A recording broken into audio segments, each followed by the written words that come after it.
1 जुलाई 2018 की सुबह दिल्ली के बुराड़ी इलाके में एक ऐसी घटना घटी जिसने पूरे देश को हिला दिया। चुंडावत परिवार, जिन्हें भाटिया परिवार भी कहा जाता था, इलाके में बेहद सम्मानित थे। उनकी दुकान उस दिन नहीं खुली तो पड़ोसी देखने पहुंचे। घर का दरवाजा खुला था और अंदर का दृश्य बेहद डरावना था। पुलिस पहुंची तो देखा 10 लोग लोहे की जाली से लटके हुए थे, आंखों पर पट्टी, मुंह पर टेप, कुछ के हाथ बंधे। एक कमरे में सबसे बुजुर्ग सदस्य नारायणी देवी मृत मिली। परिवार में 3 पीढ़ियां रहती थीं, 7 महिलाएं, 4 पुरुष। आस पड़ोस उन्हें आदर्श परिवार मानता था। घर में शादी की तैयारियां चल रही थीं। घर में लूटपाट या जबरदस्ती का कोई निशान नहीं था। यह घटना तुरंत राष्ट्रीय सुर्खियों में आ गई। मीडिया में तरह तरह की बातें होने लगीं, सामूहिक आत्महत्या, तांत्रिक या हत्या। पुलिस के लिए यह एक रहस्यमयी चुनौती थी। सवाल था, आखिर उस रात उस घर के भीतर क्या हुआ? पुलिस को घर के मंदिर के पास 11 डायरियां मिलीं, जो पिछले 11 सालों से लिखी जा रही थीं। इन डायरियों में अजीब अनुष्ठानों के निर्देश थे। बरगद पूजा, जिसमें परिवार को बरगद की जड़ों की तरह लटकना था। डायरी में लिखा था, यह अभ्यास है, मौत नहीं होगी, दिवंगत पिता प्रकट होंगे और बचा लेंगे। पुलिस को यकीन हो गया कि मामला परिवार के अंदरूनी विश्वास का है। जांच में पता चला, ये डायरियां ललित चुंडावत लिखवाता था। परिवार मानता था कि ललित के अंदर उसके पिता की आत्मा आती है और वही निर्देश देती है।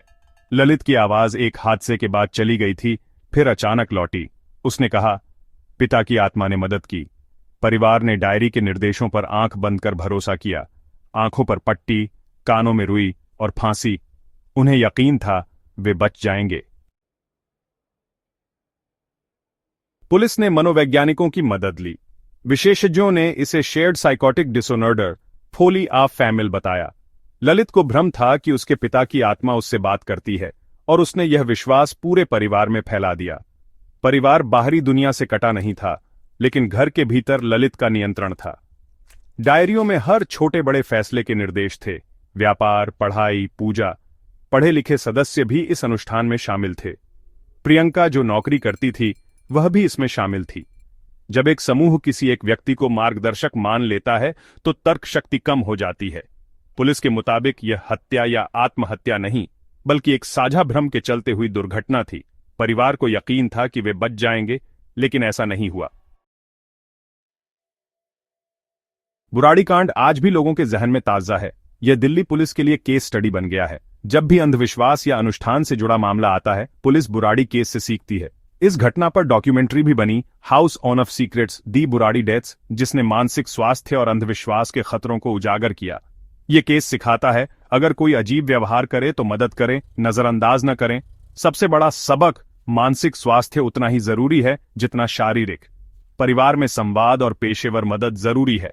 अंधविश्वास पर आंख बंद कर भरोसा करना खतरनाक है। सवाल पूछना और तर्क करना जरूरी है। बुराड़ी कांड एक चेतावनी है। प्यार और विश्वास के नाम पर किसी को भी खुद पर हावी न होने दें। इससे मिले सबक को कभी न भूलें। A dark, moody silhouette of a typical North Delhi street at dawn. In the foreground, the shadow of a house gate with faint outlines of iron grills, hinting at the infamous Burari home. Faint, ghostly outlines of 11 figures are just visible behind the grills, blurred and indistinct, evoking a chilling sense of mystery. A faded image of a diary peeks from the corner, its pages half open, scribbled with Hindi script. Traditional Indian motifs, like a marigold garland and a diya, are subtly woven into the shadows, hinting at the cultural context.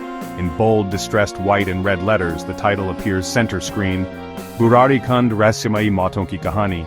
Subtle smoke or mist drifts across the scene, deepening the suspenseful vibe. The overall tone is somber, mysterious, and haunting, setting the stage for the secrets to be revealed.